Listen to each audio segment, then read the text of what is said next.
Hayengdagi haugadoriba Parliament ki budget session gi ani suba saruk ki mifam asida Manipur gi sel thungi awaba fibmasi khangna Akhannaba economic package samagaloidana Puthokpirabadi lamdam asigi Meeyam na yamna pamnaba oigani haina sagnairaba economics Dr. Chinglen na fongdorakle budget session asigi mangoina na ngasi SKTV da Akhannana wangangladuna Manipur University gi Department of Economics ki Professor Dr. Chinglen na hai COVID-19 laichat matamdagi hauraga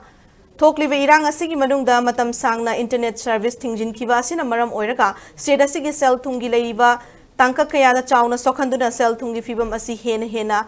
subsilakpa haibadu oire hojik leiba fibam asi hingnana ba hotnabagi fibam ne makna hai kunmathoi suba chahi cha asida state asigi oina assembly da puthokadaba lisingani kunga manga kunga taruki budget asi president's rule leikibana parliament ta puthoktuna pumnamak khanagadaba oibana puwari amadi oihoragani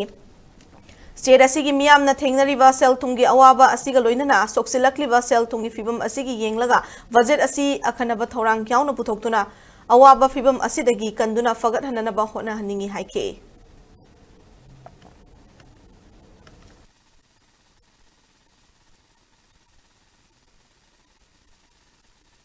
2025-26 की मणिपुर की budget से assembly दा पुथोकपगी मोटा India की parliament पुथोकदोरी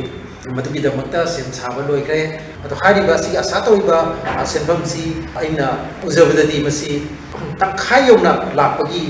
film सी उसी मार्च लोइसला सिबोक्ता आई थाजजदे अदुना economy सी अतुगी मते फाना तो बसिगी मतक्सदैदा साफ कंट्रैक्शन अमा माउंट पयाबगी फिल्म लेबा तंजा अमदा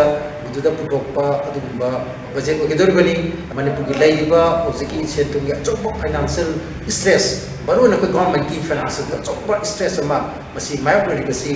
मसी खरदोरसु मदुदा कोइ लिपिननबा लोइनना कोगी मागी स्ट्रगलिंग इकोनॉमी अमा कोइ ओइबसे मसीदा पांगबा याबा अचोबा विद फाइनेंशियल पैकेज अमा लोइनना मदुदा इलेक्ट्रॉनिकी अनोबा आशा पिबा याबा अदुगुं बजेट अमा